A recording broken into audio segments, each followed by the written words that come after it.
Lonjakan penumpang arus mudik sudah mulai terlihat beberapa hari terakhir di Pelabuhan Yosudarso, Kota Ambon. Lonjakan terjadi disinyalir lantaran dalam 2 tahun terakhir aktivitas mudik lebaran dilarang oleh pemerintah. Sehingga ketika kebijakan diringankan, masyarakat pun berbondong-bondong untuk pulang ke kampung halamannya masing-masing.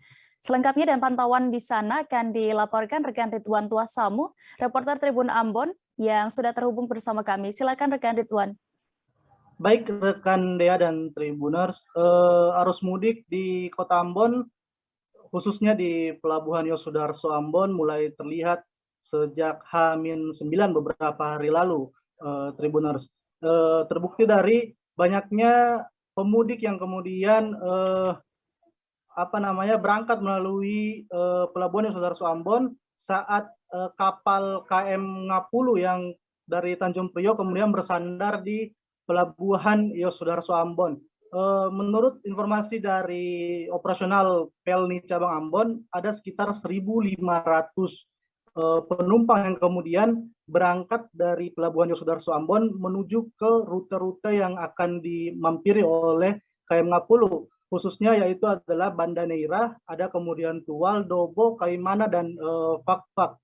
Hal ini diutarakan oleh Kepala Operasional Muhammad Asagaf bahwa peningkatan 1.500 penumpang ini jauh sekali dari hari-hari biasanya di sebelum Ramadan.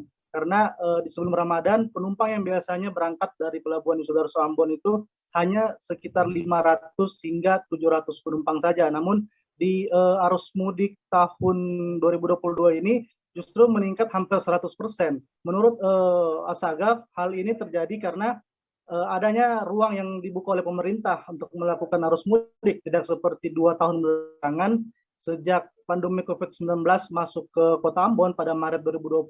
Memang arus mudik Lebaran selama 2 tahun itu dihentikan oleh pemerintah pusat, sehingga tidak ada arus mudik yang dilakukan oleh penumpang dari Ambon menuju ke kampung halamannya masing-masing.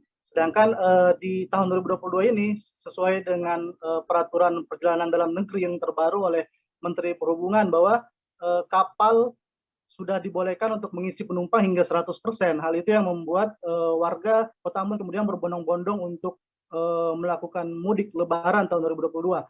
Untuk mengantisipasi hal tersebut, Pelni Cabang Ambon juga kemudian melakukan deviasi satu kapal yang menjadikan kapal berhenti di Pelabuhan Yosudarso itu menjadi 9 kapal, yaitu ada KM Ciremai yang sebelumnya rutenya bukan melewati wilayah perairan Maluku, namun karena mengantisipasi adanya lonjakan arus mudik pada tahun ini, kemudian Pelni melakukan deviasi atau rubah rute KM Ciremai menjadi masuk ke perairan Maluku. Begitu pula ada posko-posko koordinasi yang dibangun oleh Pelni untuk memantau atau melihat agar kemudian arus mudik di Pelabuhan Yosudarso Ambon itu bisa berjalan lancar dan aman.